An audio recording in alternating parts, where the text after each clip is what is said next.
നമസ്കാരം. ആസ്ട്രോമീഡിയയുടെ എല്ലാ മാന്യപ്രേക്ഷകർക്കും പുതിയൊരു അധ്യായത്തിലേക്ക് ഒരിക്കൽ കൂടി ഹാർദമായ സ്വാഗതം. ഞാൻ ജ്യോത്സ്യൻ പ്രമോദ് പണിക്കർ പെരിങ്ങോട്. ഇന്നത്തെ അധ്യായത്തിൽ പുതുവർഷ ഫലങ്ങളിൽ കാർത്തികയുടെ അവസാനത്തെ 45 നാഴിക, രോഹിണി മകീരം നക്ഷത്രത്തിൻ്റെ ആദ്യത്തെ 30 നാഴിക അടങ്ങുന്ന ഇടവക്കൂറുകാരുടെ ഫലങ്ങളാണ് ഉൾപ്പെടുത്തിയിരിക്കുന്നത്. കാരണം നമുക്ക് ഇംഗ്ലീഷ് മാസത്തിൻ്റെ പുതുവർഷം തുടങ്ങുന്നത് അത്ര വലിയ പ്രാധാന്യം ഈ ജ്യോതിഷ വിഷയവുമായിട്ടൊന്നുമില്ല. നമ്മൾ ഇതിനോടകം തന്നെ നമ്മൾ വിഷുഫലങ്ങളൊക്കെ പറഞ്ഞിട്ടുണ്ട്. അതുതന്നെയാണ് നമ്മൾ ഈ ഭാരതഖണ്ഡത്തിൽ ജനിച്ച ആളുകൾക്കൊക്കെ അതുതന്നെയാണ് കുറച്ച് പ്രാധാന്യമായിട്ടുള്ളതും. എന്നിരുന്നാൽ പോലും പ്രേക്ഷകരുടെ അഭ്യർത്ഥന മാനിച്ച് ഞാനത് പറയണില്ല എന്ന് വിചാരിച്ചതാണ്. എന്നിരുന്നാൽ പോലും കുറേ ആൾക്കാർ ഇങ്ങനെ വിളിച്ചു ചോദിക്കുകയാണ്, എന്താ നമ്മളെ ചാനലിൽ മാത്രം അത് വരാത്തത്, അപ്പോൾ ഒന്ന് പറയൂ എന്ന് പറഞ്ഞതിൻ്റെ അടിസ്ഥാനത്തിൽ പ്രേക്ഷകർക്ക് വേണ്ടിയിട്ട് ആണ് ഇന്നത്തെ എപ്പിസോഡ് തയ്യാറാക്കിയിരിക്കുന്നത്. അപ്പോൾ ഇനി നമുക്ക് വ്യാഴമാറ്റം, ശനിമാറ്റം, രാഹുകേതുമാറ്റമൊക്കെ പറയാനുണ്ട്. അപ്പോഴും ഈ ഒരു ആവർത്തന വിരസത നമ്മൾ ഒഴിവാക്കണം. അത് ശാസ്ത്രീയമായിട്ട് അനുഭവത്തിൽ വരുന്ന ഫലങ്ങളാണ് പറയാൻ ഉദ്ദേശിക്കുന്നതും. കാരണം എന്താണെന്ന് വെച്ച് കഴിഞ്ഞാൽ ഓരോരുത്തർക്കും ഓരോ ജാതകമുണ്ട്. അതിൽ വിശേഷമായിട്ടുള്ള ഫലങ്ങളുണ്ടാവും. ഇപ്പോൾ രോഹിണി നക്ഷത്രമാണെങ്കിലും മകീരം നക്ഷത്രമാണെങ്കിലും ഒക്കെ വ്യത്യസ്ത അനുഭവങ്ങളായിരിക്കും ഉണ്ടാവുക. കാരണം ഈ ഗ്രഹഗോചരങ്ങളൊക്കെ നമ്മൾ അഷ്ടവർഗത്തിൻ്റെ സഹായത്തോടു കൂടിയിട്ടാണ് പറയേണ്ടത്, അല്ലാതെ വെറുതെ ഇങ്ങനെ വിളിച്ചു പറയാൻ പാടില്ല. അതാണ് വ്യത്യസ്ത അനുഭവങ്ങളായി തീരുന്നത്. അപ്പോൾ പല ആൾക്കാരും പറയുന്നുണ്ട്, ഞങ്ങൾക്കൊക്കെ ഇതിനോടുമായിട്ട് യാതൊരു ബന്ധവുമില്ല എന്നൊക്കെ പറഞ്ഞ ആൾക്കാർ മെസ്സേജൊക്കെ അയക്കും. കാരണം ആര് പറയണതാണ് വിശ്വസിക്കേണ്ടത് എന്നൊക്കെ ചോദിക്കുന്ന ആൾക്കാരുണ്ട്. കാരണം അവനവന് കൃത്യമായിട്ടുള്ളൊരു ഫലം അറിയണമെങ്കിൽ അവനവൻ്റെ ജാതകം അവനവൻ്റെ കയ്യിലുണ്ട്, ഇല്ലേ? നമുക്ക് എല്ലാവർക്കും ഓരോ ആധാർ കാർഡ് ഇല്ലേ? നമ്മുടെ കുടുംബത്തിൽ എല്ലാവർക്കും കൂടിയിട്ട് ഒന്നല്ലല്ലോ. ഓരോരുത്തർക്കും ഓരോ ലൈസൻസ് ഉണ്ട്, ഓരോ പാസ്ബുക്ക് ഉണ്ട്. അതേപോലെ ഓരോരുത്തർക്കും ഓരോ ജാതകങ്ങളുണ്ട്. ആ ജാതകമൊക്കെ ആയിട്ട് ദൈവജ്ഞൻ്റെ അടുത്ത് കൊണ്ടുപോയിട്ട് അവനവൻ്റെ കാര്യം ചോദിച്ച് മനസ്സിലാക്കിയാൽ അയാളുടെ മാത്രമായിട്ടുള്ള ഫലങ്ങൾ കിട്ടും. ഇതൊക്കെ പൊതുഫലങ്ങളെ ആയിട്ടേ കാണാവൂ. എല്ലാറ്റും ചിലപ്പോൾ യോജിപ്പൊന്നും ഉണ്ടാവില്ല. ഇപ്പോൾ ഇടവക്കൂറുകാരെ സംബന്ധിച്ച് ഇപ്പോൾ ജന്മവ്യാഴമുണ്ട്, ചിലർക്ക് ദോഷം ഉണ്ടാവും, ചിലർക്ക് ദോഷം ഉണ്ടാവില്ല, ചിലർക്ക് കൂടുതൽ ഗുണം ഉണ്ടാവും. അപ്പോൾ അവനവൻ്റെ ദശയുണ്ട്, അപഹാരമുണ്ട്. ഇതൊക്കെ മനസ്സിലാക്കിയിട്ടും ചാരഫലങ്ങളൊക്കെ നോക്കിയിട്ട് വേണം ഇത്തരം ഫലങ്ങളെ ഉറപ്പിക്കാൻ. എന്നിരുന്നാൽ പോലും ജീവിതാനുഭവമായിട്ട് വരുന്ന കുറച്ച് കാര്യങ്ങൾ നമുക്ക് ഈ ഒരു വർഷം വരുന്ന കാര്യങ്ങൾ നമുക്ക് പറയാം. ഈ ഇടവക്കൂറുകാരെ സംബന്ധിച്ച് വ്യാഴം 2025 മെയ് 14 വരെ ജന്മത്തിലാണ്. അതിനുശേഷം 2ലേക്ക് വരും. 2ലേക്ക് വ്യാഴം വരുന്നത് നല്ലതാണ് കേട്ടോ.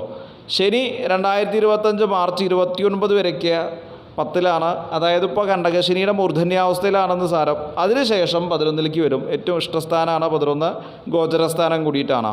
രാഹു 2025 മെയ് 18 വരയ്ക്ക് 11ാം ഭാവത്തിലും അതിനുശേഷം 10ലും വരും. 10ൽ വരുന്നത് അത്രയ്ക്കാണ് ഗുണം പോരാ.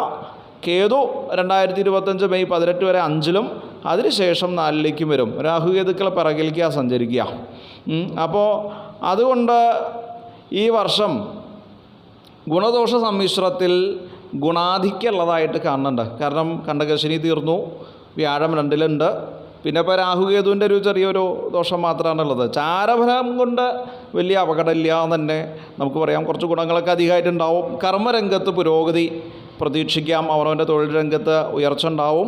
വിദ്യാർത്ഥികൾക്ക്, ഈ നക്ഷത്രത്തിൽപ്പെട്ട വിദ്യാർത്ഥികൾക്ക് അവനവൻ്റെ കഴിവ് തെളിയിക്കാനൊക്കെ പറ്റുന്ന ഒരു വർഷമാണ്. ഉന്നത വിജയങ്ങളൊക്കെ, സൽകീർത്തിയും പോലെയുള്ള കാര്യങ്ങളോ, വിവാഹാദി മംഗളകർമ്മസിദ്ധിയൊക്കെ നമുക്കുണ്ടാവും. ഗൃഹത്തിൽ പുഷ്ടി, വീട് പണി പൂർത്തിയാക്കുക പോലെയുള്ള കാര്യങ്ങൾ, പുതിയ ഗൃഹപ്രവേശനം നടത്തുക, ദൂരദേശ യാത്രകൾ, സ്വജനങ്ങളിൽ നിന്നുണ്ടാകുന്ന അംഗീകാരങ്ങളും ബഹുമാനങ്ങളും, സ്വജനങ്ങൾ കീർത്തിക്കുക പോലെയുള്ള കാര്യങ്ങളും വർഷത്തിൻ്റെ മധ്യകാലഘട്ടമായിട്ട്, അതായത് ഒരു ഏകദേശം ഒരു മെയ് മാസം മുതൽ ജൂൺ ജൂലൈ ഓഗസ്റ്റ് വരെയുള്ള കാലങ്ങളിൽ ഒന്ന് ശ്രദ്ധിക്കുന്ന അഗ്നി ആയുധ ഭീതികളുണ്ട്. അഗ്നി എന്ന് പറയുമ്പോൾ ഇടിമിന്നലേൽക്കുക, ഷോക്കടിക്കുക എന്നൊക്കെ പറയാം. ആയുധ ഭീതി എന്നൊക്കെ പറയുമ്പോൾ ചെറിയ ശസ്ത്രക്രിയായോഗങ്ങളൊക്കെയാണ് അതിലുണ്ടാവുക. കുറച്ച് അലസതയ്ക്ക് ആ ഒരു സമയത്തുണ്ടാവും. വർഷത്തിൻ്റെ ആദ്യ കാലഘട്ടങ്ങളിൽ, അതായത് സാമ്പത്തിക പരാധീനതകളൊക്കെ ഉണ്ടാവുമെങ്കിലും ശത്രുപീഡകളൊക്കെ ഉണ്ടാവുമെങ്കിലും വർഷാവസാനമൊക്കെ കുറച്ച് ഗുണങ്ങൾ കാണിക്കുന്നുണ്ട്. അതേപോലെ തന്നെ ശത്രുക്കൾ ധാരാളം ഉണ്ടാവും എന്നുള്ളത് കൊണ്ട് സൂക്ഷിക്കണം, വളരെയധികം ശ്രദ്ധിക്കണം. ശത്രുക്കളുടെ പണിത്തരങ്ങളൊക്കെ ധാരാളം അനുഭവിക്കേണ്ട ഒരു കാലഘട്ടമായിട്ട് കാണുന്നുണ്ട്. കുടുംബത്തിലെ കലഹങ്ങളില്ലാതെ പ്രത്യേകമായിട്ട് ശ്രദ്ധിച്ചോളൂ. അത് വളരെ വിശേഷമായിട്ട് എടുത്തു പറയുന്ന, അണ്ടർലൈൻ ചെയ്ത് പറയുന്ന ഒരു കാര്യമാണ് കുടുംബകലഹങ്ങൾ. അത് മിഥ്യാപവാദം എന്നാ പറയുക, അപവാദം നിമിത്തമായിട്ടായിരിക്കണം ഈ കലഹങ്ങൾ, പരസ്പര ധാരണപ്പശുകളൊക്കെ സംഭവിക്കാനുള്ള സാധ്യതകൾ കാണുന്നുണ്ട്. അതേപോലെ തന്നെ അതിനോട് ബന്ധപ്പെട്ടിട്ടുള്ള ചില വ്യസനങ്ങളും, കലഹം ഉണ്ടായി അത് ആ കലഹത്തോടു കൂടി തീർന്നില്ല, അതിനോട് ബന്ധപ്പെട്ടിട്ട് തന്നെ ചില വ്യസനാവസ്ഥകൾക്കും ഈ ഒരു വർഷം സാധ്യതയുണ്ട്. ചിലവരെ ബുദ്ധിമോശം കൊണ്ട് ചിലവർ പലതും കാണിച്ചു കൂട്ടുക. അപ്പോൾ അങ്ങനെ ദുർബല മനസ്സുള്ള ആൾക്കാരോട് അതിനനുസരിച്ചിട്ട് പെരുമാറാൻ വേണ്ടിയിട്ട് പ്രധാനമായിട്ട് ശ്രദ്ധിക്കുക. അതേപോലെ ഉയർന്ന ജോലിയിലൊക്കെയുള്ള ആൾക്കാർ, അവർക്ക് സ്ഥാനമാന പദവികൾക്കൊക്കെ സാധ്യതയുണ്ട്. അപ്പോൾ പ്രൊമോഷനൊക്കെ സാധ്യതയുണ്ട്. അപ്പോൾ അതിനൊക്കെ അപ്ലൈ ചെയ്യുക. ഉദ്യോഗം കാത്തിരിക്കുന്ന ആളുകൾക്ക് ഉദ്യോഗലബ്ധി ഉണ്ടാവും.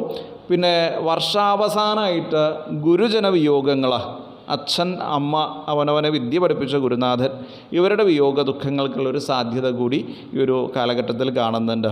അപ്പോൾ പ്രത്യേകമായിട്ട് ശിവഭജനം നന്നായിട്ട് ചെയ്താൽ മതി ഈ ഒരു കാലഘട്ടങ്ങളിൽ കേട്ടോ. പിന്നെ കണ്ടകശനിയുടെ പോക്കാന്നൊക്കെ പറഞ്ഞു. അതിനനുസരിച്ചിട്ട് കഴിഞ്ഞ പ്രാവശ്യം പറഞ്ഞ പോലെ ശാസ്താവിന് വഴിപാടുകൾ, ജന്മവ്യാഴമൊക്കെ ഉള്ളത് കൊണ്ട്, ഇപ്പോൾ മെയ് മാസത്തിലല്ലേ തീരുക, അതുവരയ്ക്കും വിഷ്ണുവിനൊക്കെ വഴിപാടുകളൊക്കെ കഴിപ്പിക്കുക. അവനവൻ്റെ ജാതകം കൃത്യമായിട്ട് അവനവന് ഇഷ്ടപ്പെട്ട ദൈവത്തിൻ്റെ അടുത്ത് കൊണ്ടുപോയിട്ട് അതിൽ അഷ്ടവർഗ്ഗമൊക്കെ ഒന്ന് ഗണിച്ച് ഫലങ്ങൾ പറയാൻ വേണ്ടിയിട്ട് പറയുക. ദശയും അപഹാരമൊക്കെ നോക്കിയിട്ടാണ് വഴിപാടുകൾ പൂർണ്ണമായിട്ട് ചെയ്യേണ്ടതുള്ളൂ. അപ്പോൾ ഈ പറയുന്ന കാര്യങ്ങളൊക്കെ ശ്രദ്ധിച്ചാൽ, കുറച്ചൊക്കെ അവനവൻ്റെ ശ്രദ്ധയും ധാരണയും ഒക്കെ ഉണ്ട് വെച്ചാൽ വലിയ അപകടങ്ങളൊന്നും കൂടാണ്ട് നമുക്ക് ഈ കാലഘട്ടങ്ങൾ കടന്നു കിട്ടും. അപ്പോൾ ഇത്രയും കാര്യങ്ങളാണ് ഇടവക്കൂറുകാരെ സംബന്ധിച്ച് പറയാനുള്ളത്. ഇനി കൂടുതൽ എന്തെങ്കിലും നിങ്ങൾക്ക് സംശയങ്ങളുണ്ടെങ്കിൽ വാട്സാപ്പ് വഴിക്കൊക്കെ കോൺടാക്റ്റ് ചെയ്യാം കേട്ടോ. അതുപോലെ നിങ്ങളുടെ അഭിപ്രായങ്ങളൊക്കെ എഴുതി അറിയിക്കുക. മറ്റുള്ളവർക്ക് ആവശ്യമുള്ള ആളുകളിലേക്കൊക്കെ ഈ ജ്യോതിഷ വിഷയങ്ങൾ എത്തിക്കുക. താല്പര്യം ഉണ്ടാവുമല്ലോ ജ്യോതിഷം അറിയാൻ, പഠിക്കാനൊക്കെ താല്പര്യമുള്ള ആളുകളിലേക്ക്. ഇതിനോടകം തന്നെ നമ്മൾ 300-ലധികം ശാസ്ത്രീയമായിട്ടുള്ള വീഡിയോകൾ നമ്മുടെ ചാനലിൽ ചെയ്തിട്ടുണ്ട്. ജ്യോതിഷം പഠിക്കുന്ന ആളുകൾക്ക് അത് നോക്കി പഠിക്കാനൊക്കെ പറ്റും. അതേപോലെ തന്നെ അത്തരം ഗ്രൂപ്പുകളിലേക്കൊക്കെ അതൊക്കെ ഒന്ന് ഷെയർ ചെയ്ത് കൊടുത്താൽ അവർക്കൊക്കെ അത് പ്രയോജനപ്പെടുന്ന വിധത്തിലാണ് ചെയ്തിട്ടുള്ളത്. നമ്മളെന്തായാലും ഈ വർഷഫലം എന്തായാലും ഒരു പ്ലേലിസ്റ്റ് ചെയ്യും, 12 കൂറിൻ്റെയും ഫലങ്ങൾ പ്ലേലിസ്റ്റ് ചെയ്യും. അപ്പോൾ ആളുകൾക്ക് അത് കാണാൻ കൂടുതൽ സൗകര്യം ഉണ്ടാവും. അപ്പോൾ തൽക്കാലത്തേക്ക് വിടാം. എല്ലാവർക്കും ഒരിക്കൽ കൂടി നന്ദി, നമസ്കാരം, ശുഭദിനം.